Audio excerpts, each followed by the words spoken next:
You're listening to the Global Inclusion in Practice podcast, sharing the stories of DEI changemakers around the world. Vivian Aqua and Marjolein Vlug bring you behind-the-scenes stories and kitchen table conversations about the personal perspectives of DEI professionals, representatives, advocates, and allies, talking about what matters in this work and what sustains us in creating lasting change. There are many of us working on creating a more inclusive world. Let's share our stories. We're in this together.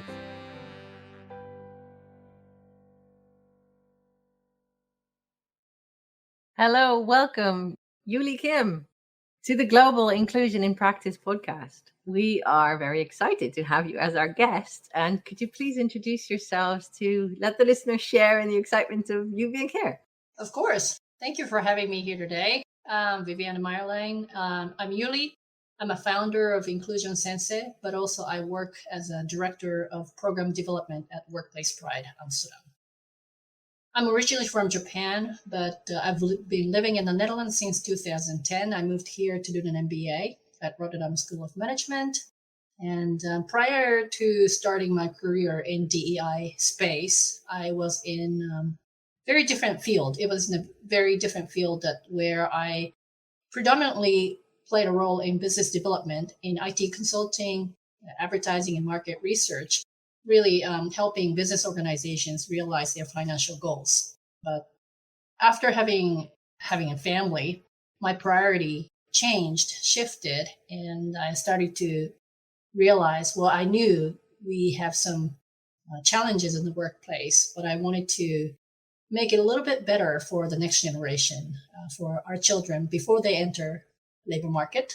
So I went back to school. Yet again, I did a master in human resource management at Vrije University in Amsterdam in human resource management. And that's when I started. After that, I started Inclusion Sensei as a consultancy focusing on diversity, equity, and inclusion in the workplace. So thank you very much for having me here today. I'm very excited. Yeah. And it's both those sides of your story. You know, it's the new angle of, helping businesses achieve their goals, but just different goals. And I'm very interested to hear that personal side of why you made that switch as well. Yeah. So when I was playing a role as business development in any company, I was really focused on revenue, gross profit, net profit, how to monetize the service what we were providing or our clients were providing. And during that time, I thought winner takes it all. Like you have to be good at this and you have to be strong. You have to just suck it up and then do it. But then I started to see the people that I worked with starting to like wear out or starting to have almost panic attacks. Some people starting to have panic attack or just taking sick leave, long leave, etc. And I started to realize workplace culture really influences people's performance, how they experience their workspace. It really influenced positively or negatively impacted their performance and psychological safety. And at that time, this was 10 years ago, I didn't know what it was, but to have psychological safety in the workplace. But based on my experience, I felt like there's something needs to change, but I didn't know what it was until I experienced some personal incidents that really impacted me about how I felt in my workspace and when I was treated differently based on my personal characteristics. At that time was race, but also sexual orientation. Then I think gradually, but surely I shifted from business-centric thinking to perhaps a little bit more people-centric. It's, because people bring results. People drive business results.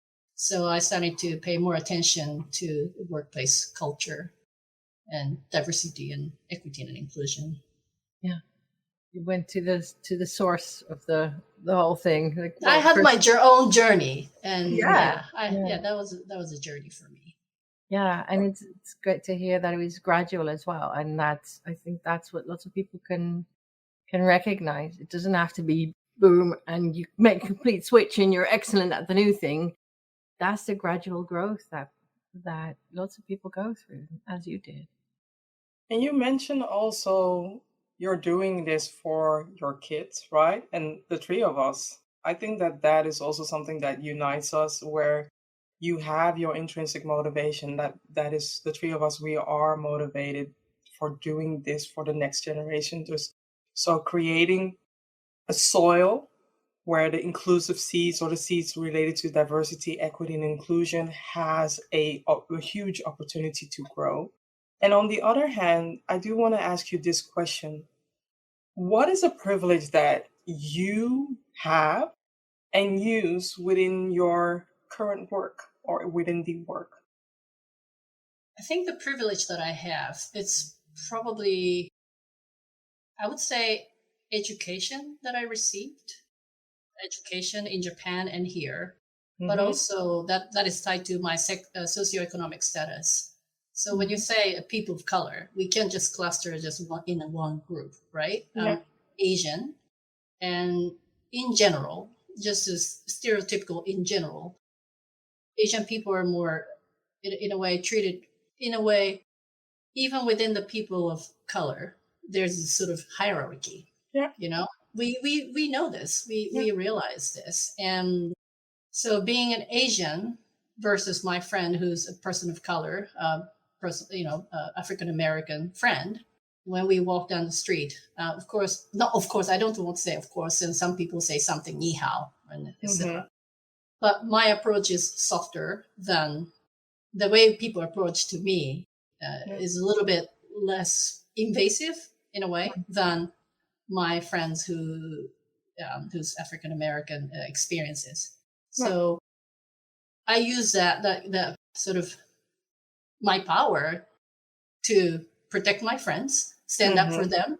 Yeah, we're sort of in this together. So when I can, I exercise my power, so-called privilege power, to protect the others. Yeah. So I'm starting to be, I'm more conscious about what I can offer to other people. And sometimes I borrow that superpower privilege from my friends. Yeah, you might find it kind of bizarre, but my partner, she's Caucasian, she's white. And one of the examples is that when we're in the US, and then she's from quite traditional, sort of the conservative state. So I didn't feel completely comfortable going out as a family, because she and me and then children is a kind of a picture, like a super diverse 21st century family, right? Asian woman, white woman, and two biracial children and one white boy. So I asked her to just go out alone without me, because I felt like kids are safer with her than being with me. It's bizarre, it's terrible, but in a way it's true. She's white. So I'm more conscious about, I'm more conscious about who I am, what I am, but also in what situation I can use my power to protect others. Yeah. And what you are sharing is a very valuable thing, like when it comes to ethnicity or race. A lot of people think that the people of color or Black people are only advocating for themselves, but also realizing that a lot of the laws that are there right now, which people from Asian descent are profiting of, is because the Black people have been advocating for that for so many times. Exactly. And I love the fact that you are being an advocate for your African American friend, because we need that. It's not about me talking about Black people doesn't mean that I'm disclosing other people, right? And that's what I'm hearing. That's the message that I'm hearing from you. And thank you also for sharing this here, because this is a really valuable thing. Like, because even though if you are an advocate only for gender or only for one another, doesn't mean that you have to look the other way when there is harm done upon other diversity levels, right? Yeah, exactly. And then the violence against people of color, I haven't experienced the physical violence. Yeah, let's keep it that way. Yeah, well, let's keep it that way. But it doesn't mean that it doesn't exist. True. It's there. Yeah. You know, it's not happening to me, but it's happening to somebody else. It could be my child, it could be my friend. Then I want to do something to prevent it if I can. And whether to be education or the avocation or, so I feel everybody has a role to play in this, regardless of your race. So I'm more mindful about not just gender identity or sexual orientation, but also cultural difference, race, all the beautiful difference that we have. What makes us different and beautiful could be sometimes being attacked. And and it's great to see you use your education, but also the capabilities of your particular brain, because it's not just the education, but what it doesn't always work. What your brain does with it, and the ideas and the work that allows you to do. I think it's also about paying it forward. Where we are today is much better than where women were 50 plus years ago, right? In Japan, the women couldn't vote until, I forgot, it's quite recent. So women in the past, they paved the way for us. And now all the women in Japan, they take the voting right for granted. Of course, it's my right. But I always want to be mindful. There are some people who work very hard for us to get what we have today. And it's the same for same-sex marriage. My partner is from the US and I'm from Japan. So in Japan, there is no marriage equality. But we're fighting.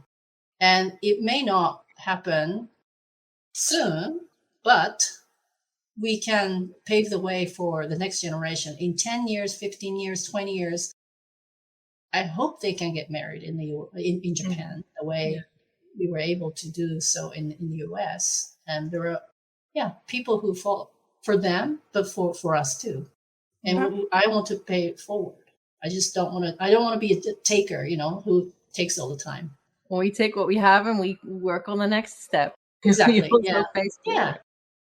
For our listeners, what's your flavor, your specialty in DEI work? I specialize in the area of LGBTQ plus inclusion in the workplace. So it's sounds very exclusive and specific, but in my work, I often talk about race, gender, but also race and culture. But I specialize in LGBTQ plus inclusion.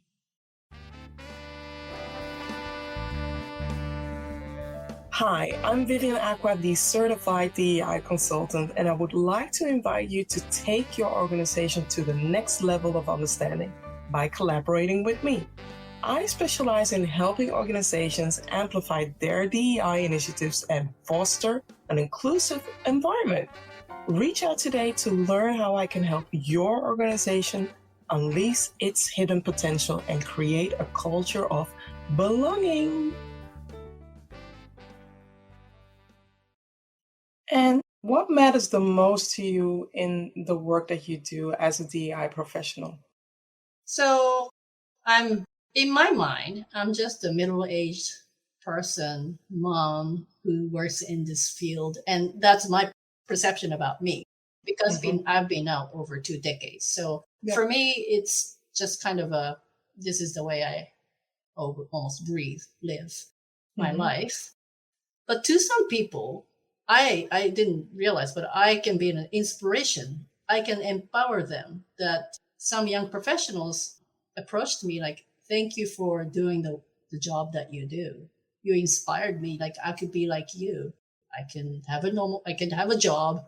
I can live the way like you live your life. And that inspired them. And when I hear something like that, I'm like, wow. Thank you. You inspire me. You motivate me to do a better job in this field. And, so young people, I mean, social environment is it's different. I think it's a little bit more kind to them now for LGBTQ plus young people. That doesn't mean that we don't have challenges in the workplace, but just to raise a voice saying, hey, we still have some challenges here. Let's work on these challenges together. And just to raise that voice and make it visible, that saying we're here and we work together, that inspire people. And yeah, so that's rewarding to me. But also they make me realize that what I'm doing brings some benefits to some people in the workplace. So, yeah. Maybe I need to add it again, because you make it seem like you are not a role model. And one of the reasons why I connected with you and we became friends is because the way you bring things and the way you are sharing things. And also for me, I wanted to unlearn a lot of what I've learned from my culture, right? When it comes to the LGBT community, it's not part of my culture. It was always condemned within my culture. And you are one of my role models in that domain, where you're saying, this is who I am, this is what I stand for, and I believe in what I stand for, and I want to help other people. So not only young people, not that I'm, sharing my age, but not only young people see you as a role model. Oh, thank you. Likewise, I think Yeah. we inspire each other. We learn from each other so much because I think we opened up as we got to know each other. And first, there was a little bit of a barrier. Well, you work in that space, I work in this space. Yeah. And you do you and I do mine, kind of. But then we're all in this together. We just want to be treated like just everybody else. And, like, don't let my sexual orientation or ethnicity come in our way for us to perform. And I don't want people to treat me differently because of my background or race or So I think by getting to know each other's work, I think we are able to unlearn a little bit of bias that we've accumulated over the past decades. And so it's really a valuable friendship, but also business partnership that we can do this and not like take or so really cherish the collaboration between us. And being inspiring just by being you. I mean, the everydayness of you is inspiring for other people, for Vivian, for me, and that's the whole point. For the fact about it that it is so you, that is part of the inspiring thing, that you're not like, okay, I'm being this. No, you just are. I didn't notice, but before, I know, coming from Asian sort of heritage, whenever people give me compliment, I just kind of rejected them, like, oh no, it's not a big deal. Oh no.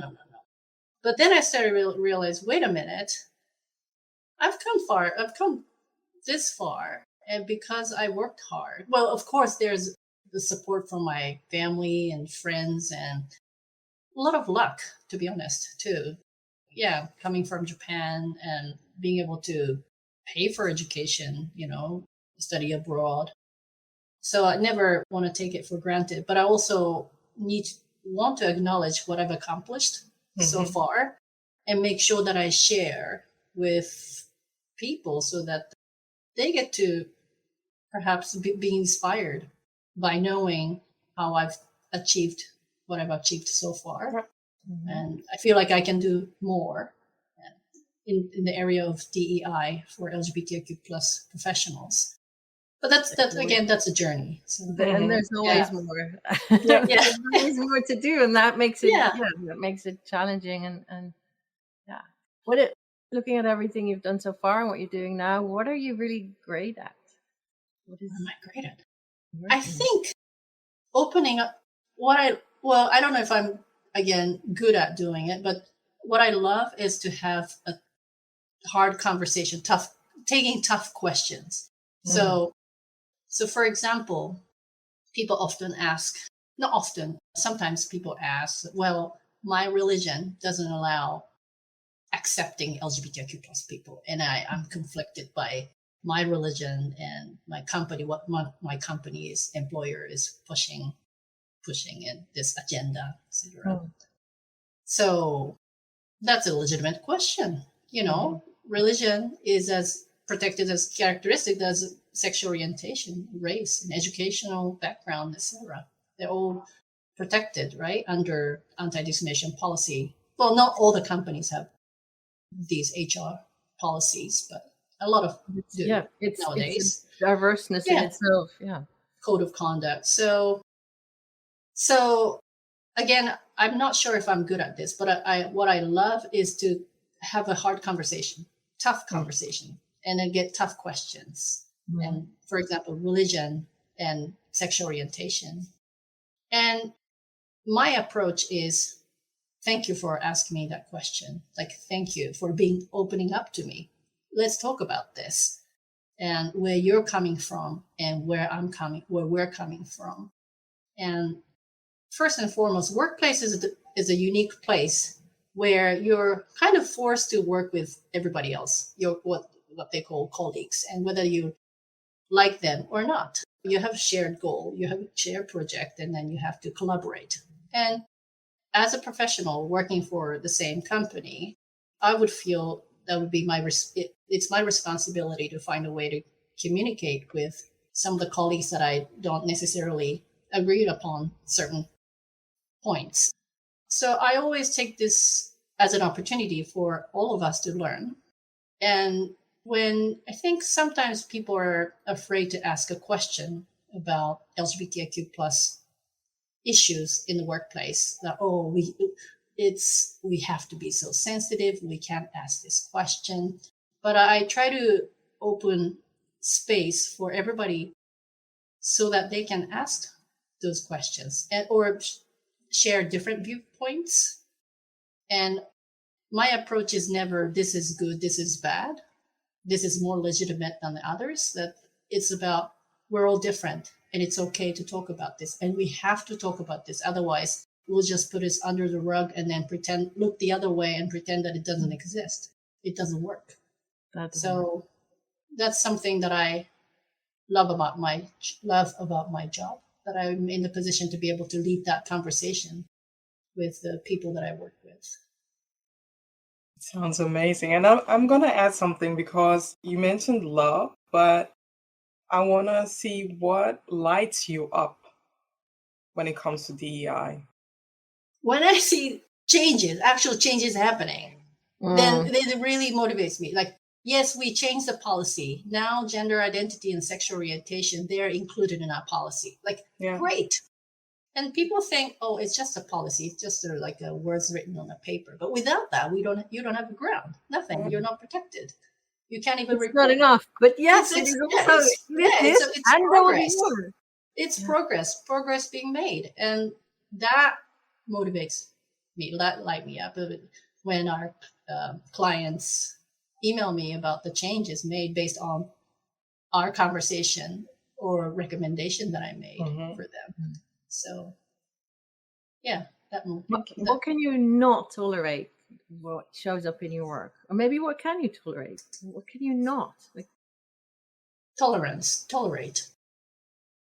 People who are not willing to learn. People who are not, like, they join for example, the workshop, and they're completely not open to different ideas. Then, I still need to accommodate them, but I see that as a kind of a lack of opportunity for their end. Like, you're spending this time, 60-minute session or 90-minute sessions. I expected people to want to learn. And if not, having different ideas or having different views on certain things is one thing. But if you just close off to others, then that's a missed opportunity, I think. So I can tolerate and accommodate, but I think it's just unfortunate. I think it's unfortunate some people are not willing to open up and learn. What do you not tolerate? What do you not put up with? Put up with negative attitude. It's a negative attitude. Pessimism. That I can accommodate. She says, smiling. Negative attitude. Something that I don't like. Not what you can't handle is what I'm getting from here. Yeah, that's a dialogue. You find the solution. You go have the conversation. That is really something you're great at? Most things I need to tolerate, right? Because I'm I am a moderator, so there are all kinds of like different people. But I don't appreciate the dialogue that people. It doesn't happen very often, but sometimes somebody uses a kind of a logic of "I'm better than you," I know better, and that is hard. Not always easy to Turn it around. turn it around. And then at some point, I rarely say this, but we can agree to disagree. Like, there's that moment that otherwise there are the rest of the audience, the people who are in the group. So I want to make sure that we can move forward. And some points, sometimes you can't go to a mutual agreement, or you can't find a kind of a landing space that is comfortable for everybody. And I think that's also okay. This is not a very comfortable, sometimes we have uncomfortable conversations, I think. What helps you not take that personal? Because I think everybody's entitled to their opinions, including mine and then them. And sometimes it's not easy. It's not possible to come to a mutual sort of ground. And that's also okay. That's we're all human. So try again another day. Yeah. Yeah. Or how should I say it's yeah, I don't take it personal. I don't take most comments personally. It's my job. So I try to be more, I guess, open and respectful for others as much as I expect them to respect me. And so I don't understand. Yes, I don't get some of the viewpoints, but that's in their mind, in their head, it makes perfect sense, and then let it rest, let it be that way, and that's okay. When you look when you go through your day as a DEI professional, the work that we do, there is a lot of emotional labor, and it can be intensive. What do you do to recharge your batteries? Not to think about the problems in the workplace. Like sometimes it's too much. It's a lot. Yeah.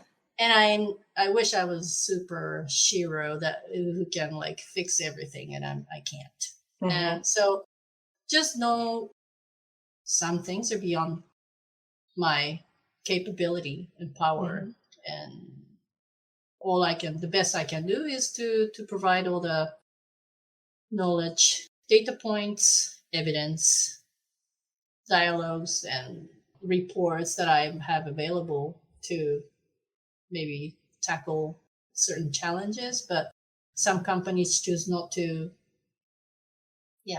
listen, or some companies, some organizations, this is not the right time, or we don't have resources to do that. Then again, well, I thank God that I don't work for your company. But, you know what I mean? Like, I'm still like, at the end of the day, I'm an external consultant. So yeah, it's true. This is what I think is good for your people. And I do that. I do very best in the work that I do.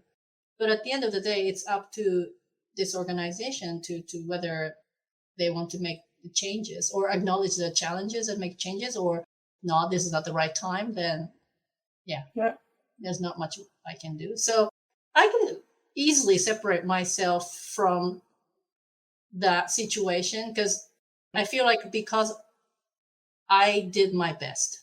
This is the best that I can give to them. And I mean, if I did a mediocre job, and then there will be my regrets, right? Oh, maybe my pitch was not good enough, or maybe it was too invasive, like too aggressive, or too this.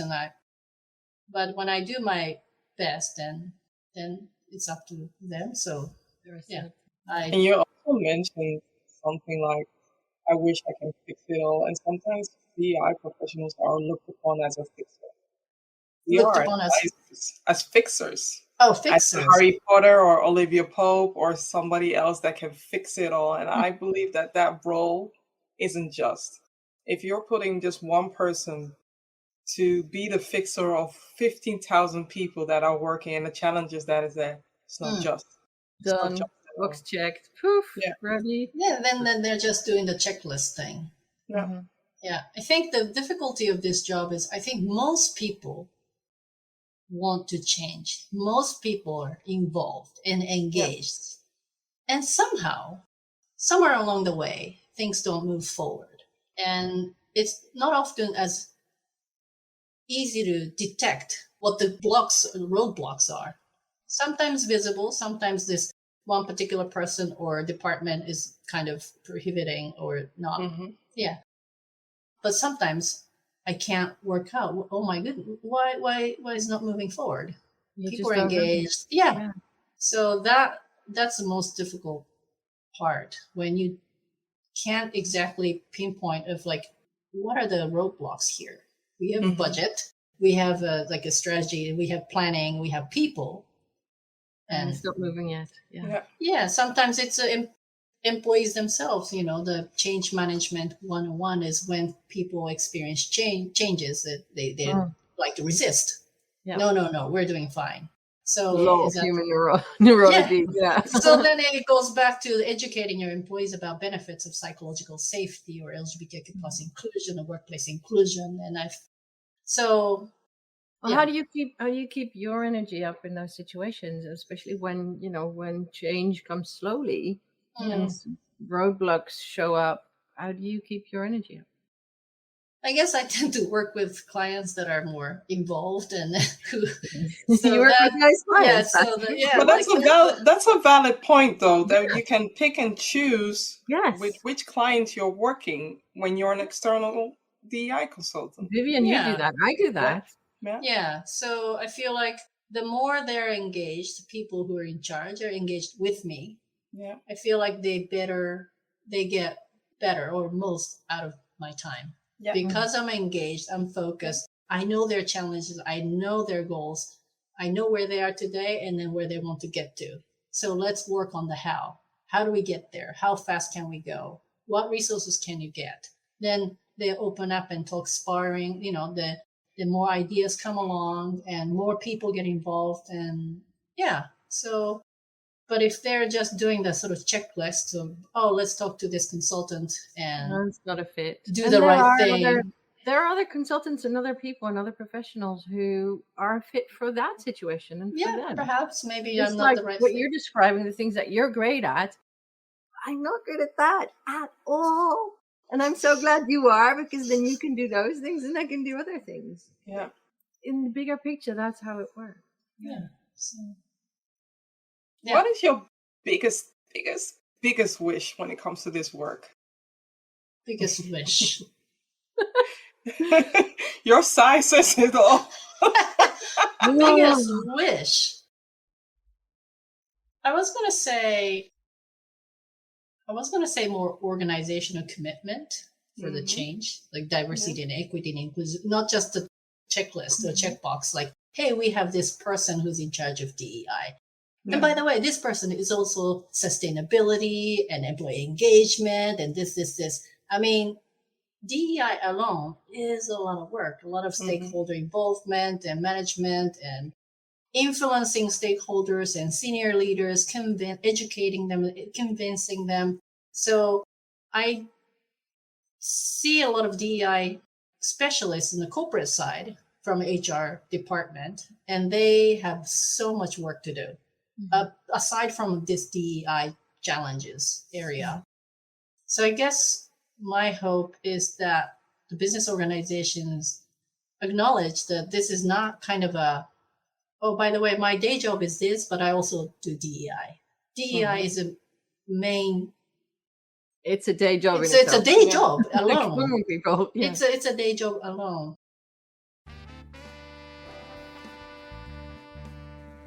Hey, are you ready to rediscover focus, clarity, and resilience so that you can be a stronger change maker for diversity, equity, inclusion, and belonging? I am Marjolein Vlug. I'm a certified coach, And whether you're getting started in DEI or are further along in your journey, I can support you to take your work to the next level. With me as your ally, you can gain clarity on your next initiatives or career goals, make intentional choices, stay accountable to them, deal with the intensity of the work, and create real change. Let's talk. I'd love to learn more about you. Reach out, book a chat. What's your biggest wish for yourself? For myself. That was myself. As a DEI professional. Any answer. As a person. You can wish for ice cream if you want to. Really? Are we getting there? Then we've been living without a floor for the past 8 weeks. This is another topic, but the waterskade. I thought about water damage. Water damage. Yeah. I thought about writing my year of water damage in my floor. It's like maybe this may not be relevant to this discussion, but people don't take accountability. People, I don't know, unnamer. It can be a Dutch problem because you live in the Netherlands and this is a country with a lot of water. So yeah, right. And then you would think, and you would think you're good at it, managing this problem. And then the so-called expert comes like, oh, we don't know where this water is coming from. Oh, we don't have this device to measure this. And then, a water problem. I don't know. It's groundwater is not covered by insurance, and all these insurance over insurance, and then at the end of the line, you don't even know who's liable for what. And you know what's happening with me right now, and I'm a coach, so this is what happens with me. This is such a beautiful metaphor. Diversity, equity, inclusion, and belonging are the floor that we all need to live on. And we're not going to compromise and say, but we didn't have the right tools, but we did. Anyway, don't yap about it. Fix it, because we all need a floor to have a compromise. I think you need to get your feet on the ground type of situation. So walk around in somebody else's their shoes. Yeah, exactly. And then so my somebody else's floor. I think for DEI professionals, including myself, to be able to engage and not help people, but to assess the situation fairly or in a sensible way, you need to be happy or taken care of as a profession, as a person. Before, it's like the airline, the remarks when you get on the plane, put your mask first before you put masks for your children, assistant needed. That's exactly what it is. I think when it comes to, like Vivian, you mentioned, sometimes DEI can be emotionally exhausting sometimes. And so you need to be taken care of. You need to make sure that you're psychologically safe with working with certain clients. And then if that doesn't come about, but then there might be more challenges or problems. So that's my learning from the water damage. Not having comfortable home, that really caused emotional distress on my side. And so my wish is to have floor in my house, which is happening in the coming weeks, I hope. So let's see. We'll keep track on it. Let me check me in a couple of weeks and see if we have a floor. Who are you becoming? Who am I becoming? Yeah. I want to become someone that in 10 years and then I look back and then, man, it's great that I did. I'm so proud of myself. So I was going to say, my kids, I want them to look up to me, etc. But that's a socially desired answer. I think my goal is to become somebody that I'd be proud of in 10 years. Man, that's great that I paved the way for the next generation or for myself or for somebody, that they can have a little bit better experience in the workplace. And that's what I want to become. I think who I want to become. What would Yuli from 10 years ago be proud of seeing you now? So 10 years ago is a time so I graduated from my MBA, and I knew I wanted to work in a DEI space, but I didn't have a leverage. There was no way that I could work in that field because I didn't have an HR experience, or I just had business degree. And so I knew I wanted to go in that direction, but I just didn't know how. But somehow along the way, I made this. Here. I am here. So yeah, looking back, I'm really glad that I made the change after having our first child. And you know what? I want to work in this field. And then, yeah, so that's the time that I left this very secure job. And then I went back to school without knowing what would happen next. But I follow my heart. I follow my heart. This is the right thing. Well, this is where I want to, that's where I want to be. To get there, I need to go through this. I need to quit my job. I need to go back to school. And that's what I did. And I'm really glad that I did. And now you are an inspiration again, because I know that a bunch of people listening to this episode are in that place where you were 10 years ago. Are they? I don't know. But I think it's important to follow.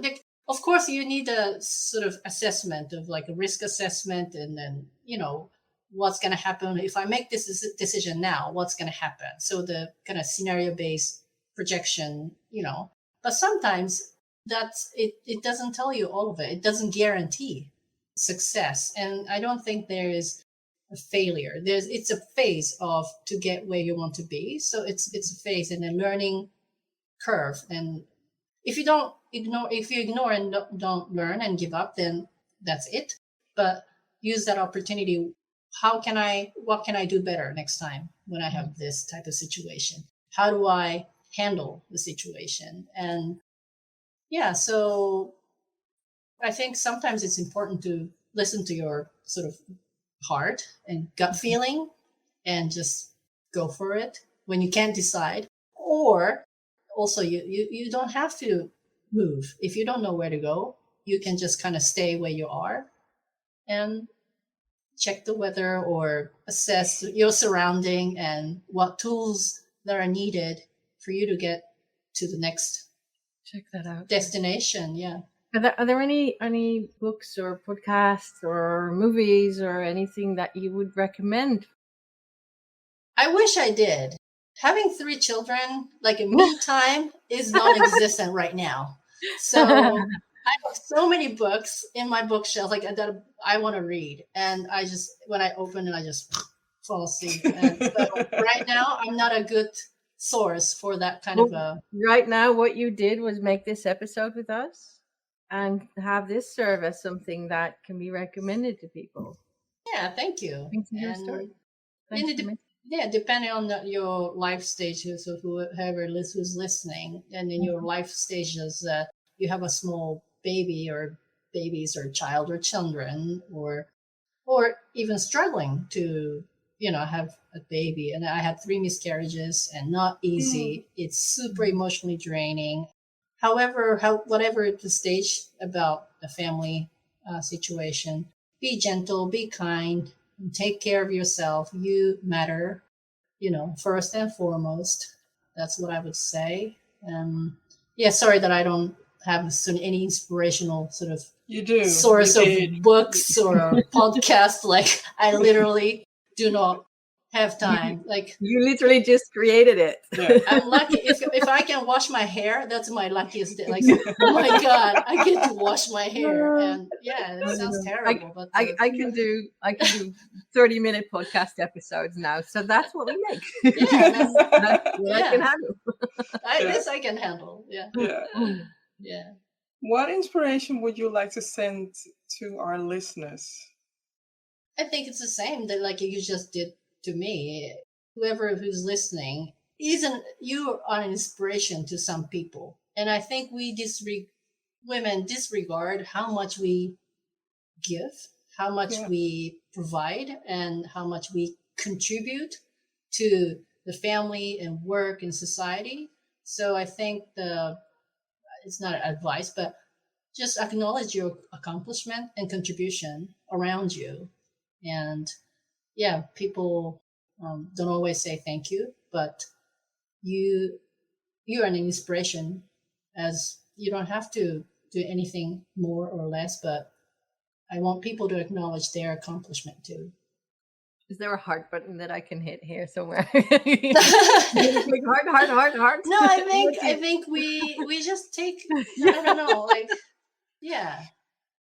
We tend to, as in like, I tend to disregard how much I bring to offer to the family and then in the workplace.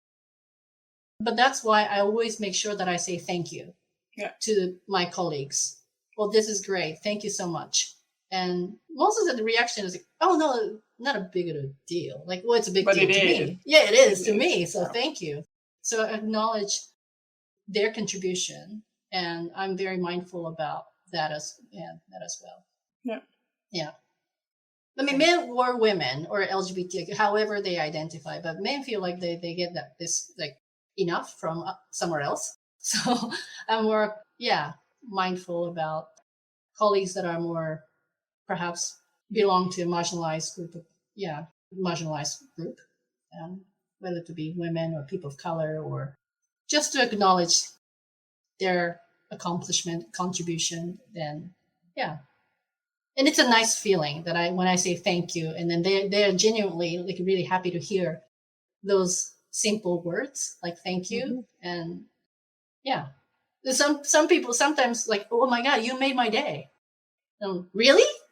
I just said thank you. And but I try to be more precise, like not just thank you, but thank you for doing X, Y, Z, or the report that you wrote me and this point was really helpful for me. And then it's a simple thing to do, but people seem to appreciate more when I'm more specific about their contribution. And well, wait for it. That's exactly what we're going to do right now with you. Oh. Thank you. Thank you for this episode. Thank you, Julie. Thank you for having me. Yeah. Thank you for the personal stories. Thank you for bringing in your perspective, your personality, your drive, your honesty, even your size and I don't know the answer to this. And thanks for bringing in the inspiration that you give. You're very welcome. Everyone in the field. Yeah.